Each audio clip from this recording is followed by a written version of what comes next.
Debbie Reynolds truly hated him more than anyone. Debbie Reynolds was born Mary Frances Reynolds on April 1, 1932, in El Paso, Texas. She grew up in a modest family with a strong work ethic, which laid the foundation for her relentless determination and enduring charm. Her father, Raymond Francis Reynolds, was a police officer, and her mother, Carrie Jane Cottrell, was a singer and dancer, so Debbie was exposed to the world of entertainment early on, which sparked her lifelong passion for performing. Reynolds' journey to stardom began at a young age when she won a local beauty pageant at just 16, which eventually led to her being signed by MGM, one of the biggest studios during Hollywood's golden age. It was her effervescent spirit and girl-next-door appeal that caught the attention of studio executives, propelling her into the spotlight. Her breakthrough role came in 1950 with the classic musical film Singin' in the Rain, where she starred alongside Gene Kelly and Donald O'Connor. Her portrayal of Kathy Selden, a hopeful young actress navigating the transition from silent films to talkies, was met with widespread acclaim. The film itself became one of the most beloved musicals in cinematic history, and Debbie's performance was central to its success, showcasing her natural acting ability and impressive singing and dancing talents.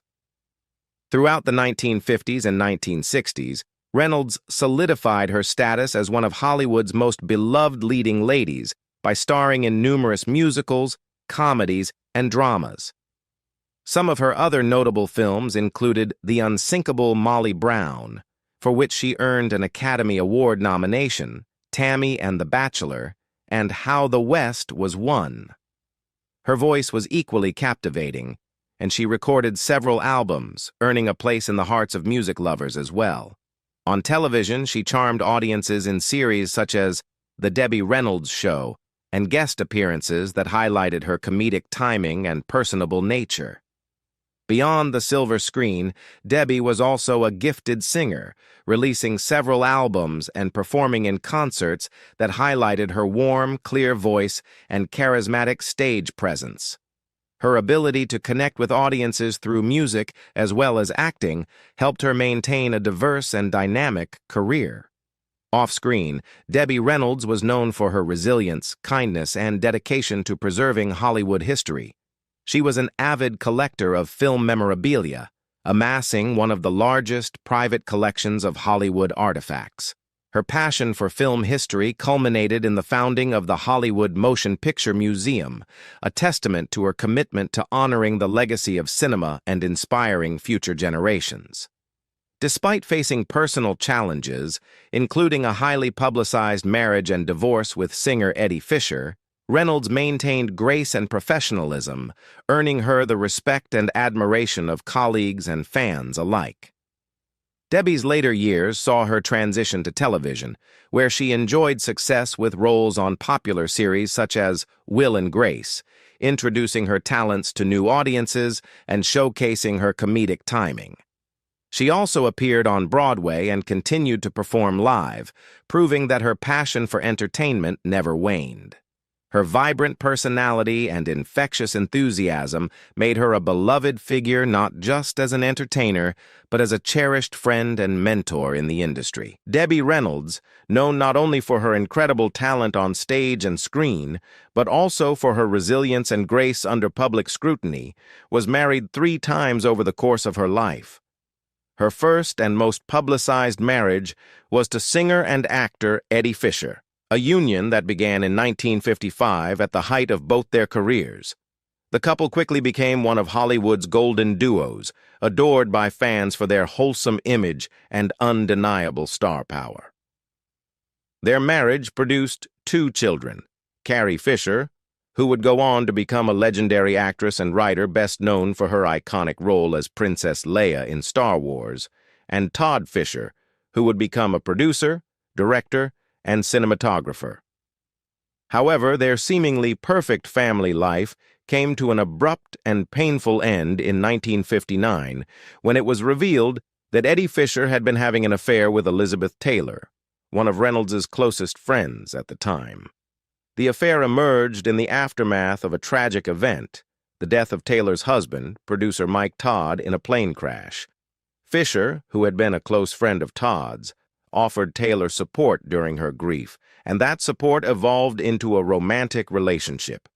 The revelation shocked the public and ignited a massive scandal that dominated tabloid headlines. The fallout was swift and severe. Not only did Reynolds file for divorce, but Fisher's public image took a nosedive, and the scandal ultimately led to the cancellation of The Eddie Fisher Show, his popular television program. Despite the betrayal and heartbreak, Reynolds maintained her dignity, earning widespread admiration for the grace with which she handled the situation. In later years, both Reynolds and Taylor reconciled, a testament to Reynolds' forgiving nature and strength of character. Reynolds' second marriage, to Harry Carl, a wealthy businessman and the former husband of actress Marie McDonald, began in 1960 and lasted until 1973. At the time, Carl was the head of a successful shoe store chain, and Reynolds hoped that this new chapter in her life would bring greater personal stability. During this marriage, Reynolds took a more hands-on approach to motherhood and family life, even in the midst of her demanding career. In the 1960s, when her daughter Carrie and Carl's daughter from a previous marriage, Tina, were both 13 years old, Reynolds made a touching personal sacrifice. She rearranged her professional schedule to ensure she could lead their Girl Scout troop. Every Friday afternoon, she would leave her work at the studio early so she could be present at troop meetings, embodying her devotion to family despite the pressures of celebrity life. However, this marriage also came with serious challenges. Unknown to Reynolds at first, Carl had a serious gambling problem, and over time, he squandered not only his fortune, but also much of hers. He made several poor financial investments, and his unchecked gambling led the couple into serious financial distress. Reynolds would later speak candidly about how she found herself in dire economic straits due to Carl's mismanagement, which forced her to work tirelessly into her later years to rebuild her finances. The marriage, already strained by these financial issues and emotional distance, eventually ended in divorce in 1973. In 1984, over a decade after her second divorce, Reynolds entered into her third and final marriage, this time to Richard Hamlet, a real estate developer. Hoping to find lasting companionship, Reynolds believed this union might bring a sense of peace and partnership. The couple shared business interests as well, with Reynolds investing in and working on the renovation of the Debbie Reynolds Hotel and Casino in Las Vegas, a dream project that she hoped would both honor her legacy and support her financially. However, this marriage, too, proved disappointing. The relationship became strained, particularly as the hotel venture failed to achieve the success Reynolds envisioned, and she again faced mounting financial difficulties.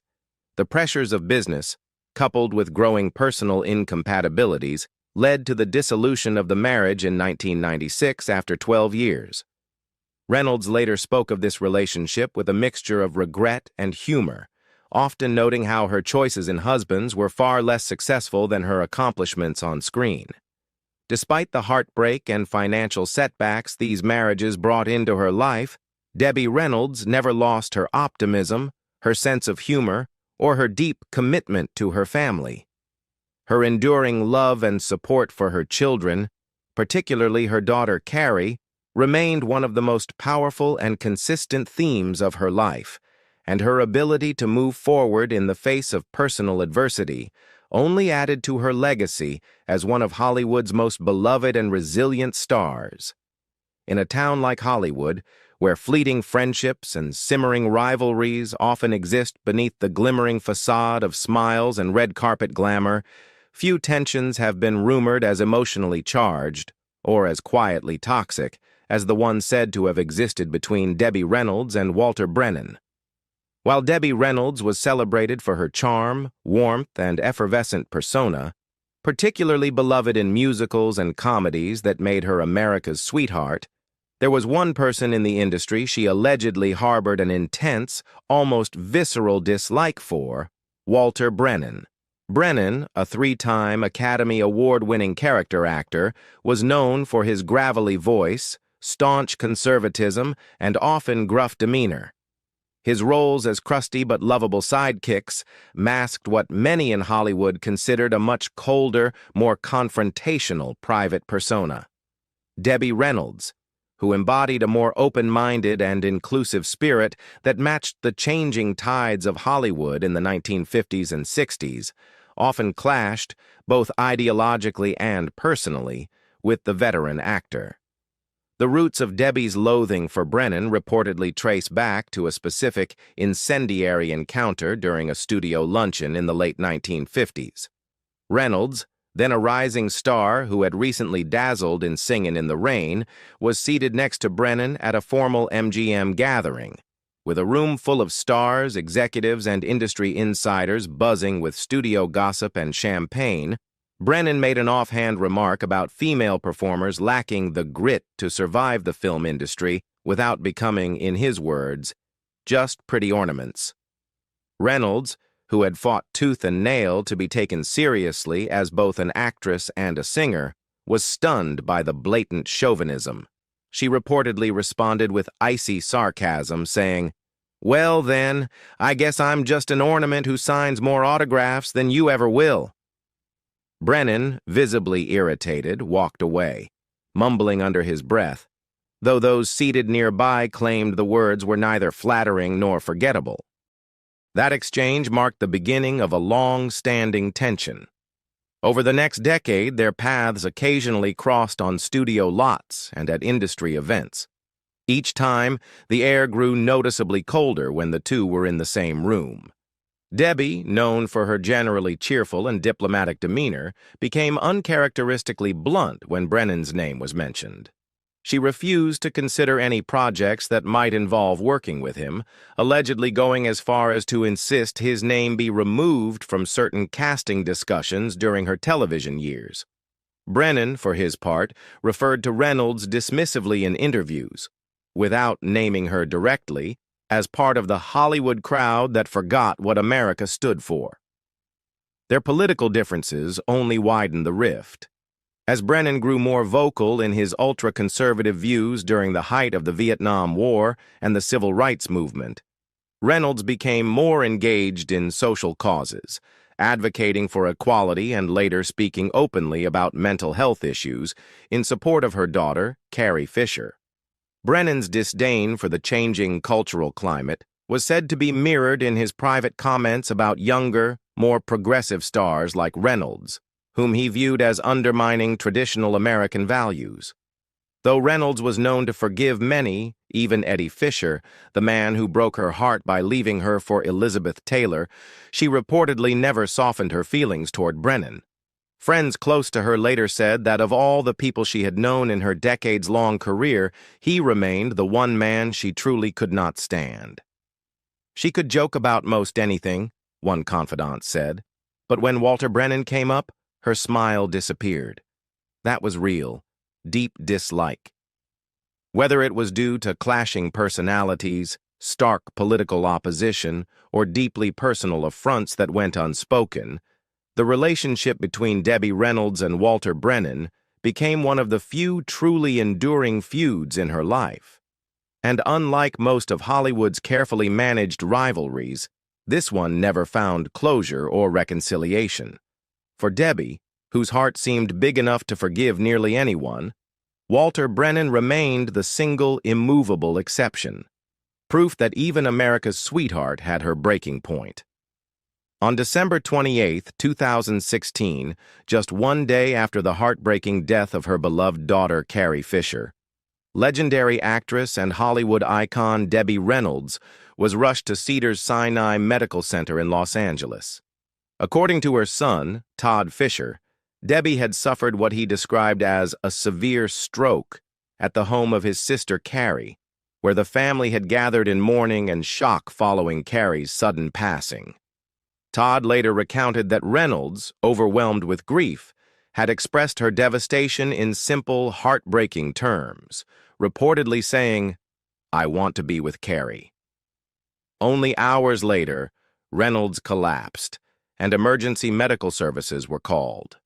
Despite efforts by doctors to stabilize her condition, Reynolds's health deteriorated rapidly.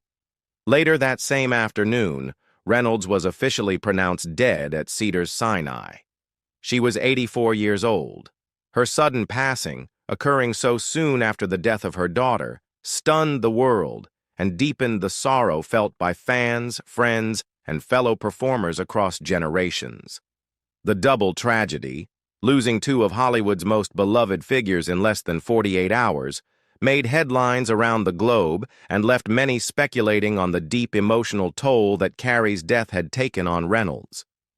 The close bond between mother and daughter had always been well known, but this final chapter underscored the depth of their connection in a profound and almost mythical way.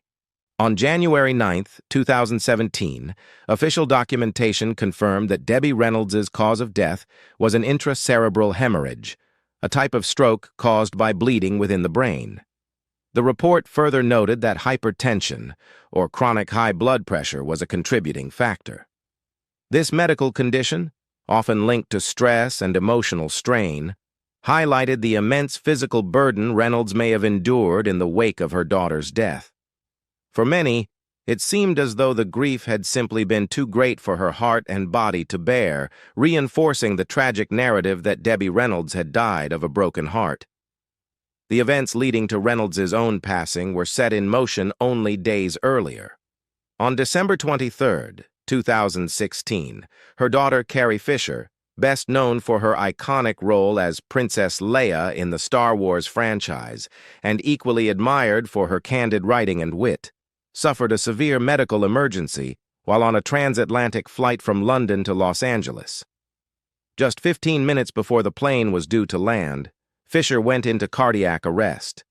Passengers and flight crew members attempted to revive her, and she was immediately rushed to Ronald Reagan UCLA Medical Center upon landing. Despite intensive care and a brief period of hope that she might recover, Fisher passed away on the morning of December 27, 2016, at the age of 60. Her death sent shockwaves through Hollywood and among fans worldwide. Carey Fisher had recently completed a publicity tour in the UK to promote her memoir, The Princess Diarist, in which she reflected on her life, including her complex but deeply loving relationship with her mother. The irony of her final public reflections, centering so poignantly on Debbie Reynolds, made the subsequent events all the more poignant. Carey's untimely death devastated Reynolds, who had stood by